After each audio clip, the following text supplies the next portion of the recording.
এই স্টেজ যদি আজকে মনের এবং মুখের কথায় প্রকৃত ঐক্য এবং সংহতি আমরা জানাতে পারি, তাহলে আওয়ামী লীগ যেভাবে পালাতে বাধ্য হয়েছে, 14 দলের সাথে তাদের দোসররাও পালাতে বাধ্য হবে।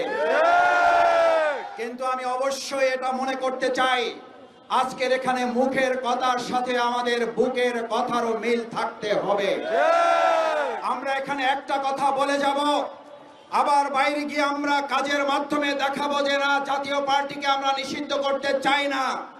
তাহলে প্রমাণ হবে জাতীয় পার্টিকে যদি হজম করা হয়, একটা সময় জাতির উপরে চাপিয়ে দেওয়া হবে। আওয়ামী লীগকে হজম করার জন্য আপনাদেরকে প্রস্তুত থাকতে হবে। আমার ভাই এবং বন্ধুগণ, নূরকে যারা হামলা করেছেন, আমাদের মাথায় রাখতে হবে নূরের অনুসারী এবং নূরের অগ্রগামীরা এখানে আছেন।